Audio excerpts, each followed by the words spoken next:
Fala, Doc, beleza? Sejam bem-vindos a mais uma aula de urologia. Hoje o nosso assunto é câncer de próstata e meu nome é Giovana. Hoje na nossa aula a gente vai comentar sobre epidemiologia, etiologia e fatores de risco do câncer de próstata, tipo histológico e localização, clínica, rastreamento, diagnóstico, estadiamento e tratamento do câncer de próstata, quando e como realizar a avaliação do PSA, exames de imagem para investigação e vamos falar sobre a escala de Gleason também. Começando pela nossa questãozinha clássica, tentem responder sozinhos, pausem a tela e no final a gente vai responder juntos. Assinale a alternativa que não é um fator de risco para câncer de próstata. Idade avançada, história familiar de câncer de próstata, hiperplasia prostática benigna e afrodescendente. Bom, comentando agora a definição aqui do câncer de próstata, eu trouxe esse gráfico só para mostrar para vocês que é um câncer muito prevalente nos homens, tá? Tanto em incidência de novos casos quanto em mortalidade. Mortalidade chegou a ser já o segundo nos Estados Unidos, principalmente. Mas a gente tem aqui no Brasil também o câncer de próstata entre os mais incidentes e com mortalidade ainda muito elevada. Entretanto, é importante destacar que, embora seja bastante incidente na população, o câncer de próstata ele tem uma evolução muito lenta ao longo dos anos. Então, assim, vai demorar pelo menos uns 10 anos para esse câncer causar um problema no paciente, tá? Mas, mesmo assim, pode causar a morte. Então, é importante que a gente tenha o conhecimento necessário e vamos investigar isso daí, então. A gente já conseguiu relacionar que o câncer de próstata tem uma influência genética muito grande. Existe também o papel de dietas gordurosas, de sedentarismo, obesidade e da testosterona influenciando o câncer de próstata, tá? Mas é importante destacar aqui que a testosterona, como a gente já comentou também na hiperplasia prostática benigna, ela não causa o câncer de próstata, mas ela contribui para o crescimento, tá? Então, existem alguns medicamentos aí de bloqueio de testosterona que podem apenas diminuir a velocidade de crescimento do câncer e não impedir a causa do câncer, tá? Idade, história familiar, etnia negra e obesidade são fatores de risco bem marcantes.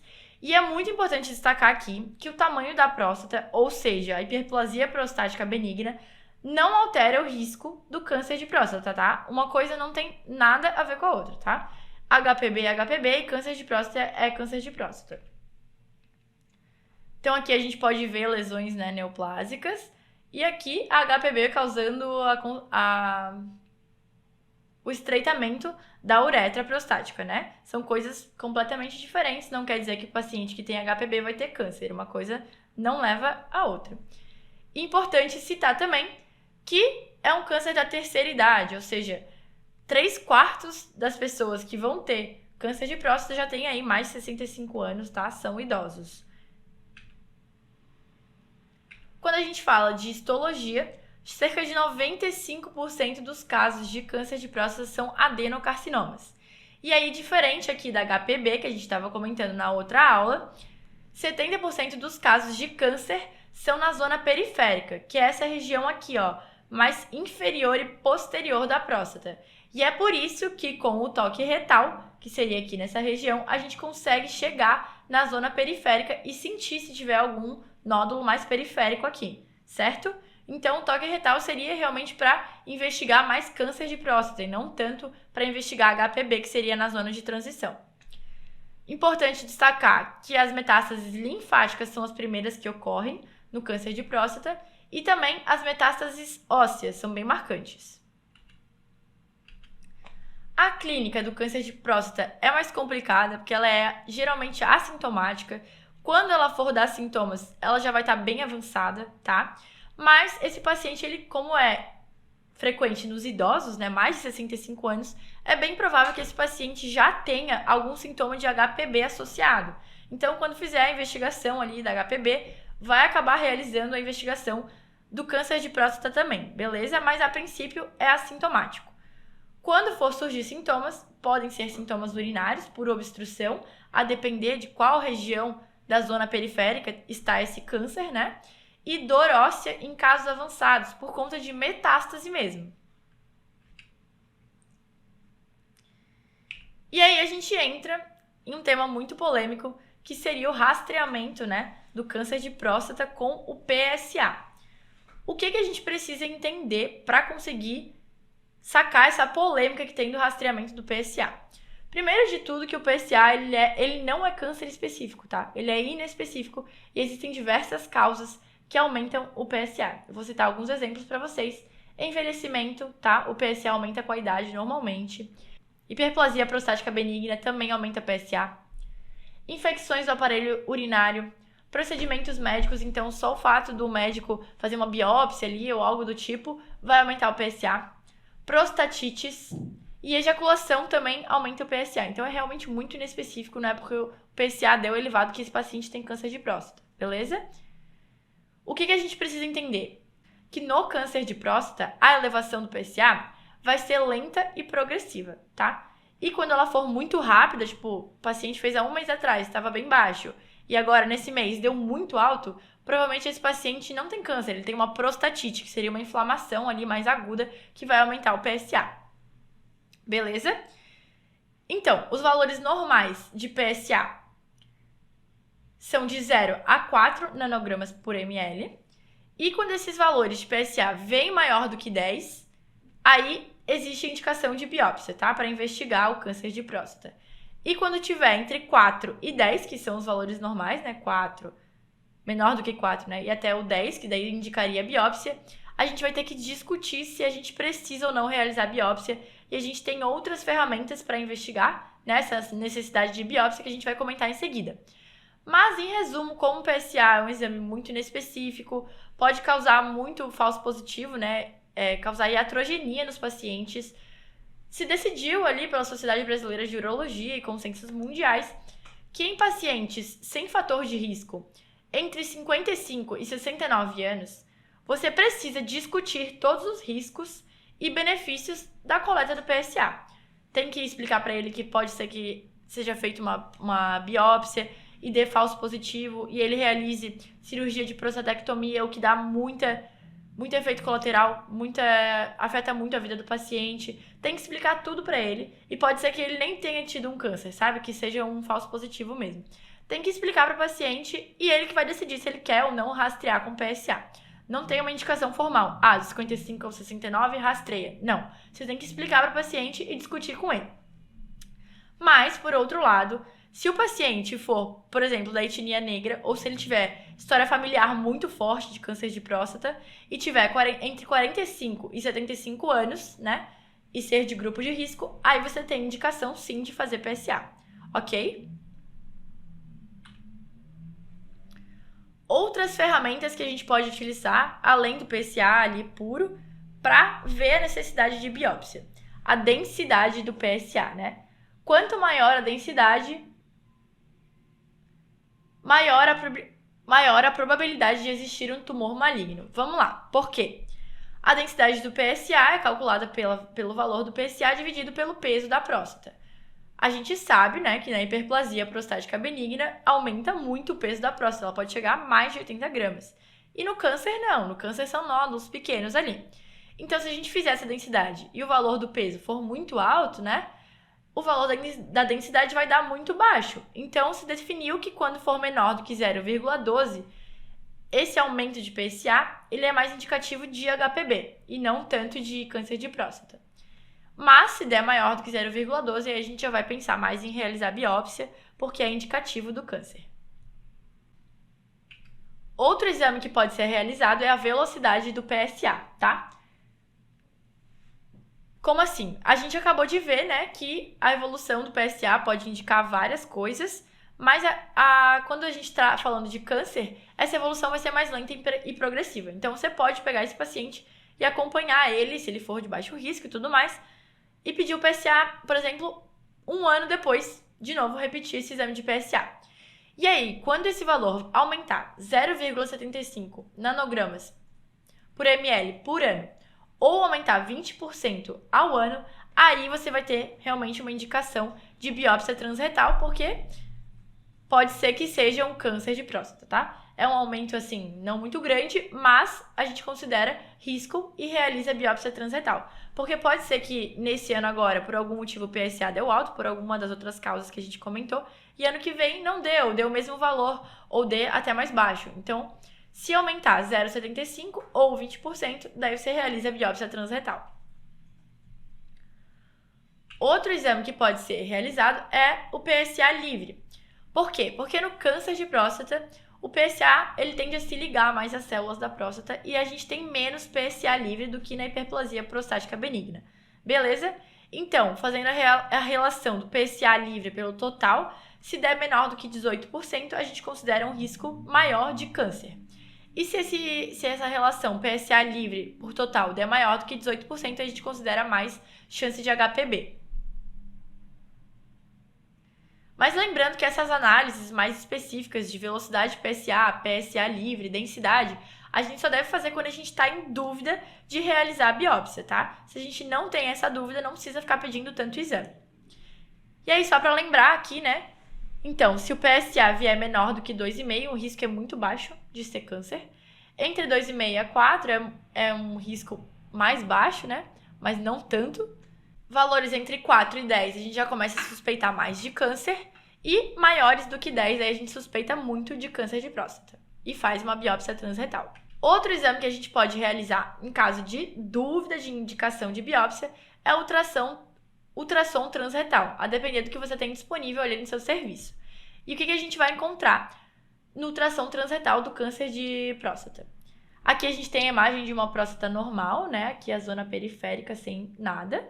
E aqui a gente pode encontrar um nódulo hipoecogênico na zona periférica. Isso aqui é mais indicativo de câncer de próstata, tá? Lembrando que ele atinge principalmente a zona periférica e ele se manifesta como nódulos hipoecogênicos. Aí aqui a gente já teria uma indicação maior de fazer uma biópsia. E outro exame muito importante de ser realizado é a ressonância magnética multiparamétrica, porque ela adiciona, né, várias informações pra gente. Ela define se tem necessidade de biópsia mesmo, ela localiza exatamente onde é que estão essas lesões e ela nos permite fazer um estadiamento, né, mais correto do câncer de próstata, se for câncer. E ela permite classificar o PIRADS, tá? Que seria a classificação da próstata. Então, PIRADS 1 é risco muito baixo de câncer, PIRADS 2 é risco baixo, PIRADS 3 é risco intermediário e PIRADS 4 alto, PIRADS 5 muito alto. Então, quando a gente tiver na ressonância magnética multiparamétrica PIRADS 4 e 5, aí existe sim indicação de fazer biópsia transretal, beleza? É outra ferramenta que pode nos ajudar se tiver disponível. E por fim, então, se tiver muitos fatores indicativos para que a gente realize, a gente vai realizar a biópsia via transretal, lembrando que é um exame invasivo, então não deve ser realizado em todos os pacientes. Tem que analisar bem qual que é a necessidade de realizar essa biópsia para não fazer iatrogenia nos nossos pacientes, ok? Mas a biópsia, então, é o exame definitivo que vai nos dar o diagnóstico definitivo de câncer de próstata, qual que é o tipo histológico, se é mais ou menos agressivo, como que a gente deve tratar, e vai fazer o estadiamento também. Como que a biópsia vai fazer o estadiamento? A gente utiliza, então, a escala de Gleason para fazer o estadiamento a partir da biópsia de próstata.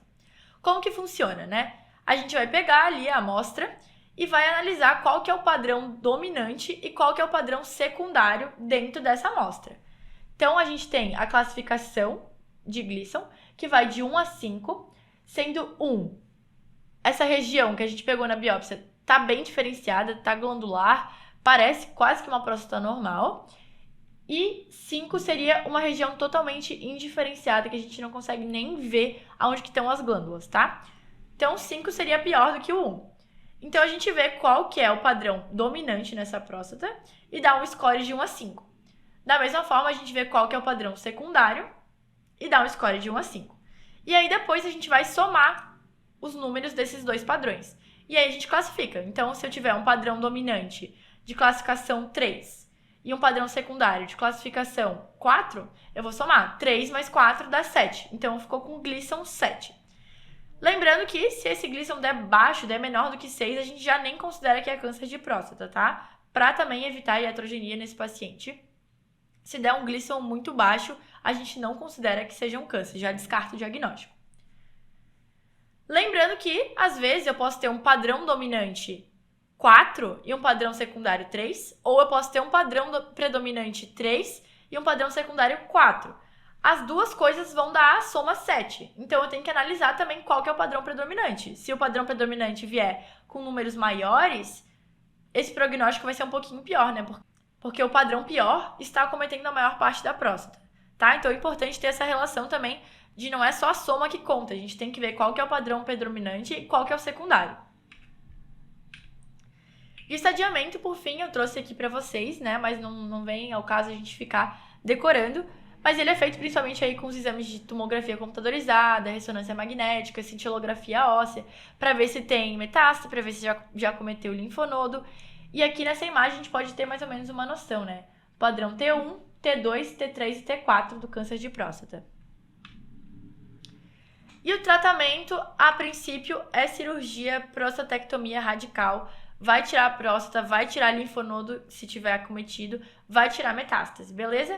E a cirurgia pode ser realizada via aberta aqui, né? Uma incisão suprapúbica. Ou pode ser realizada também por laparoscopia. Lembrando que tem que realizar linfadenectomia se tiver linfonodo acometido.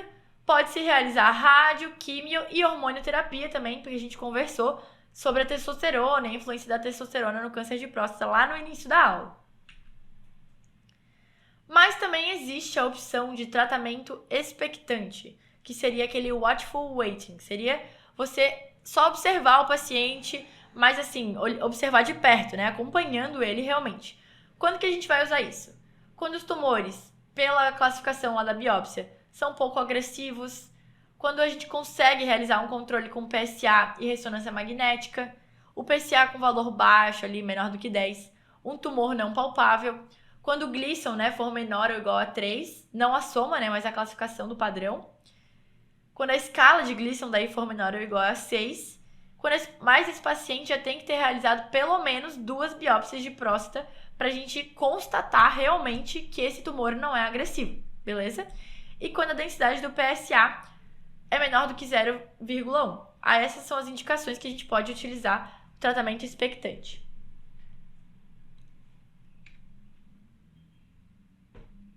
Só para a gente conseguir comparar aqui, né, o tratamento ativo com o tratamento expectante, a gente utiliza mais o tratamento expectante quando o paciente já é mais paliativo, porque para que você vai pegar lá um idosinho que talvez não tenha mais muitos anos de vida, submeter ele a uma cirurgia que vai dar várias complicações?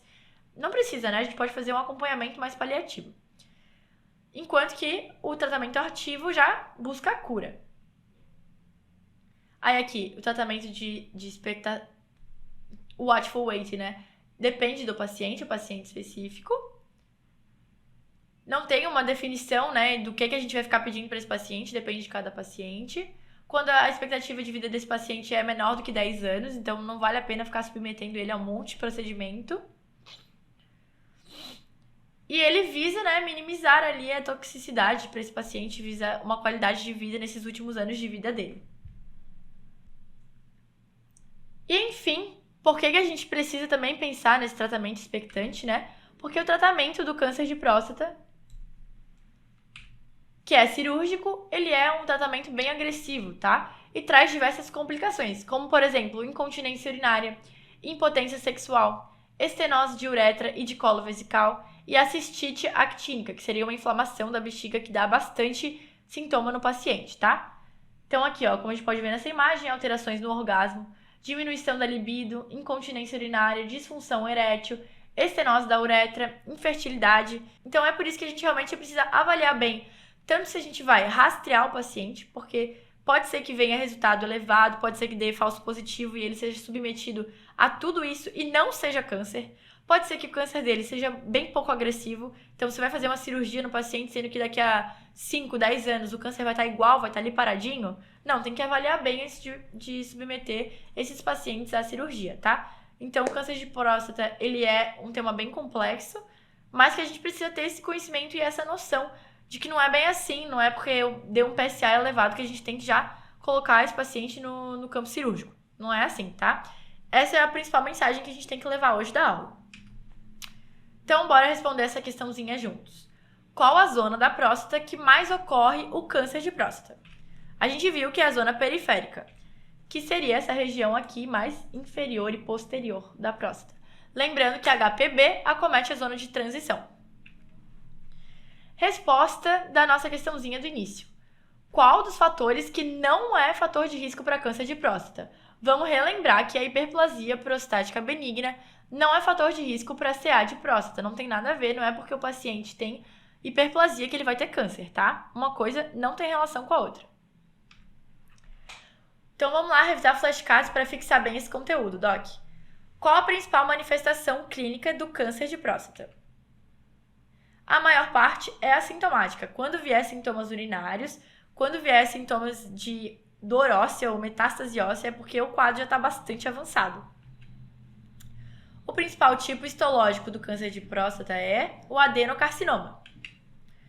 Qual etnia é fator de risco para câncer de próstata? Etnia negra, tá? Então vamos relembrar lá que quando a gente tem um paciente que é negro ou um paciente que tem história familiar forte, né, de câncer de próstata, aí a gente tem indicação sim de realizar rastreamento com PSA. Como deve ser feito o rastreamento em pacientes sem fator de risco? Dos 55 aos 69 anos, a gente tem que discutir com o paciente o risco e o benefício do tratamento para ele fazer a escolha se ele quer ou não ser rastreado. Como deve ser feito o rastreamento em pacientes com fator de risco? Aí sim a gente tem que fazer o rastreamento a partir dos 45 anos. Resumindo a nossa aula de hoje, o que você precisa sair daqui sabendo sem falta? O câncer de próstata é um dos mais prevalentes entre os homens, tanto em incidência quanto em mortalidade. O tamanho da próstata, ou seja, a HPB, não altera o risco de câncer. O adenocarcinoma é o principal tipo de câncer de próstata. A maior parte dos tumores se encontra na zona periférica. O PSA é o principal exame para rastreamento e possui indicações específicas para ser solicitado, não é para todo homem que a gente solicita. PSA maior do que 10 já indica biópsia transretal direto. Exames de densidade, velocidade de PSA e PSA livre auxiliam na investigação, né? Para nos ajudar a clarear nossa mente ali se a gente precisa ou não solicitar uma biópsia transretal. O ultrassom transretal também pode ser solicitado em caso de dúvida de biópsia. E aí a gente vai considerar que ele apresenta indicação de realizar biópsia transretal quando tiver nódulos hipoecogênicos no ultrassom transretal. A ressonância multiparamétrica, ela nos ajuda a realizar o estadiamento do tumor e classifica conforme o PIRADS, lembrando que PIRADS 4 e 5 indicam biópsia transretal. E a biópsia transretal define, então, por fim, o diagnóstico, o tipo histológico e o estadiamento do câncer de próstata. Gleason menor do que 6, que a gente faz a escala de Gleason lá pela biópsia transretal, afasta o diagnóstico de câncer de próstata. E o tratamento pode ser cirúrgico, ou por radioterapia, ou por quimioterapia, a depender ali do paciente. Essas são as referências da nossa aula. Obrigada pela atenção e até a próxima!